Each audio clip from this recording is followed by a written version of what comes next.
Welcome back, students. We defined the quantity called angle and we used the radian measure as the main tool. Let me remind you how we defined it. We began with a circle centered at the origin 0, 0 with radius r, and we defined the radian measure of an angle as the counterclock direction arc length divided by the radius r. And if you go clockwise, then it's opposite way, so the angle is negative in that case. The clockwise in that case negative. Full revolution is 2 pi r. 2 pi r divided by r, so full revolution is 2 pi.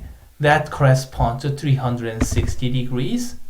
So you can convert DMS measure to radian measure, or vice versa by multiplying by the factor of 180 over pi, or vice versa pi over 180.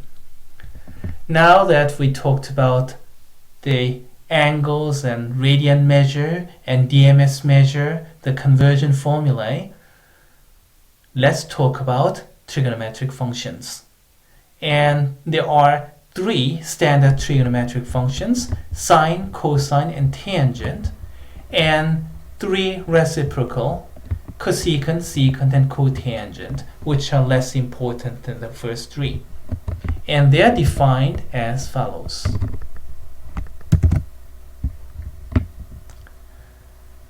Sine is y over r, cosine is x over r, tangent is y over x. Or if you prefer to use some geometrical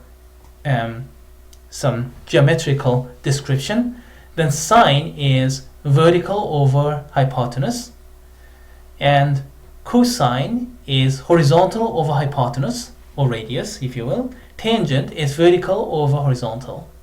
This program is also randomized, so you can run this as many times and you will see different angles and different triangles forming.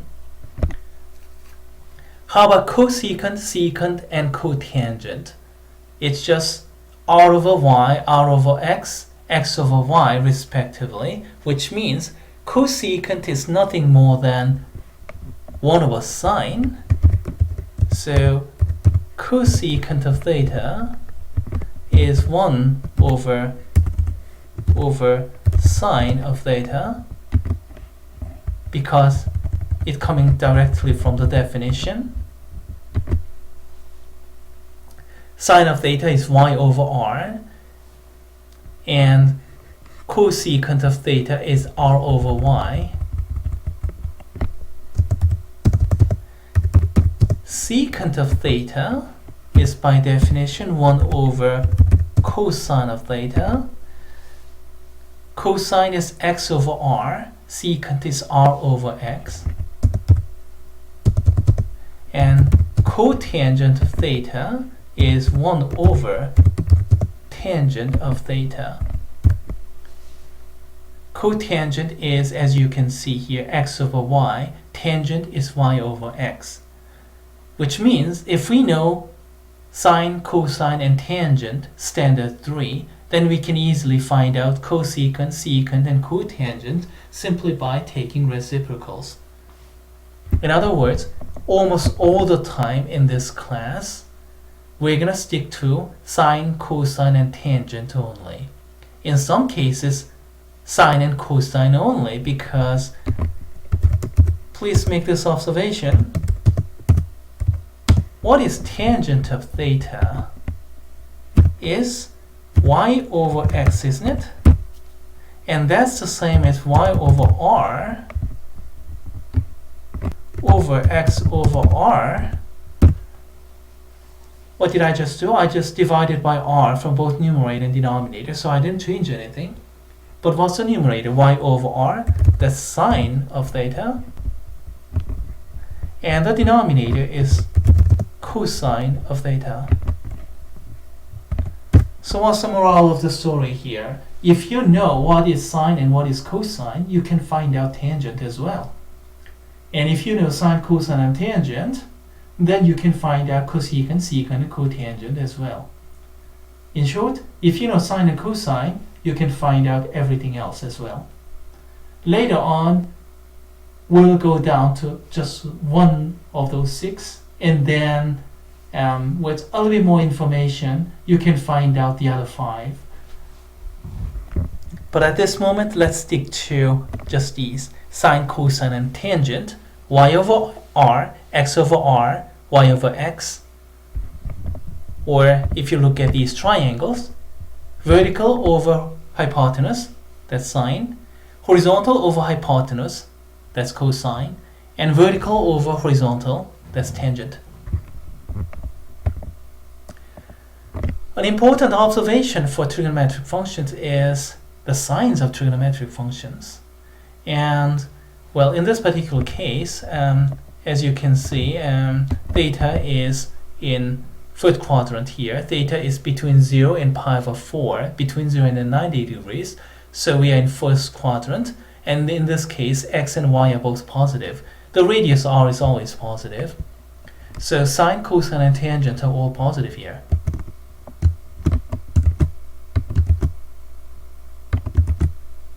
In this case, x is negative. We are looking at the second quadrant here. So the angle is between 0 and 180 degrees. X is negative this time. Y is still positive because y goes above the x-axis. Radius r is always positive. So what do we get? Sine is y over r, so that's positive. Cosine, x over r, that'll become negative this time. Tangent, y over x, that's negative because y is positive, x is negative. As a matter of fact, as a summary, we have something like this. In first quadrant, all positive. Sine, cosine, tangent, all of them are positive. In second quadrant, sine is positive. We just saw that in this case. In the third quadrant, tangent is positive. Sine and cosine are negative. Well, let's see. Let's try our luck a couple more times until we get to third quadrant. Okay, we got to third quadrant. Alright, please note that both x and y are negative this time. Radius r is always positive, so what do you get? Sine is y over r negative, cosine x over r negative. Tangent is y over x, we have negative over negative, so tangent is positive in this case. So what do you get? Tangent is positive in third quadrant. And in fourth quadrant, let's run this again, and let's hope we get something in fourth quadrant in several more tries. Okay, we got fourth quadrant. Y is negative, but x is positive. So what do you get? Sine is negative, but cosine is positive. Tangent y over x is negative. The conclusion, a smart trig class in counterclockwise direction starting from quadrant 1. So quadrant 1, 2, 3, 4 represent all sine, tangent, cosine, and use this, a smart trig class. That's how we get signs of trigonometric functions. We already talked about those identities. Cosecant is 1 over sine, and because we have y over r versus r over y. Secant is 1 over cosine, cotangent is 1 over tangent, as we can see over here, as I rewrote. And then, a little bit more importantly, tangent is sine over cosine. And I believe everybody should be able to prove these without too much difficulty. For example, what if you want to prove that secant is equal to 1 over cosine? What if you want to prove that? Secant of theta is, by definition, it is r over x. And that is 1 over x over r, simply by taking the reciprocal, and that is equivalent to 1 over cosine of theta. So what did you just prove? We just proved this in a single line like this. Let's prove something even more important. How about this one?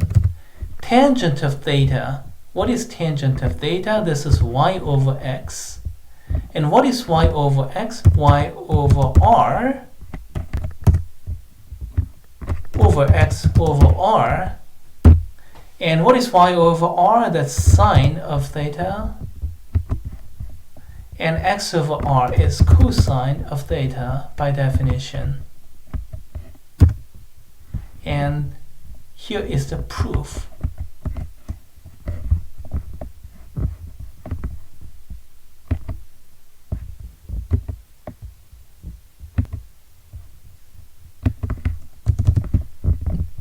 By the way, this upside down triangle with 3 dots over here means because. So we use that when we have some very simple proof. So we just inserted the proof to this notebook here. Tangent of theta is equal to sine of theta over cosine of theta. I cannot emphasize this too much. This is very important identity that everybody must memorize. But not just memorize, I want everybody be able to prove it as well. Tangent of theta is y over x, and consequently y over r over x over r. So what do we have? Sine of theta over cosine of theta. Alright, so we went through some trig identities, and this one I used to call number 2, meaning the second most important identity in trigonometry. Then what's number 1? Here it is. This is number 1. Cosine squared plus sine squared is equal to 1. How do we prove that? Well, here it is. Cosine squared. What is cosine? It's x over r, so x over r squared. How about sine squared? What is sine? Sine is y over r, so that's y over r squared. And then what do? We just do some algebra. Put those into common denominator. What do you get? X squared plus y squared over r squared. And x squared plus y squared is equal to r squared by Pythagorean theorem. And we have r squared over r squared, which is equal to 1. The reason this identity is called Pythagorean identity is because we just use Pythagorean theorem. X squared plus y squared is equal to r squared in the proof of this. So this one is called Pythagorean identity. And there are 2 other versions of Pythagorean identities. We just proved the first one using Pythagorean theorem. And then we just start from here and divide both of them by cosine squared. This is what we get. Come on, open up. From the Pythagorean identity, divide both of them by cosine squared. So what do we get? This. Cosine squared over cosine squared, that's 1. Sine squared over cosine squared, that's tangent squared. And finally, 1 over cosine squared, that's secant squared. So we have the first variation of Pythagorean identity, 1 plus tangent squared is equal to secant squared. Again, I want everybody to be able to prove it. Not just memorize it, but prove it. The third one, I'm going to leave that to you, even though the proof is right here inside. Start from the standard Pythagorean identity, cosine squared plus sine squared is equal to 1. And this time, divide both sides by sine squared. And you'll be able to deduce that cotangent squared plus 1 is equal to cosecant squared. These 3 identities are called Pythagorean identities. And clever students will just memorize one of them and deduce the other 2 whenever they become necessary. And of course, by doing the exercises many times, automatically you end up memorizing all. But I do emphasize how to deduce, how to prove, and I will write those kind of problems in the exams.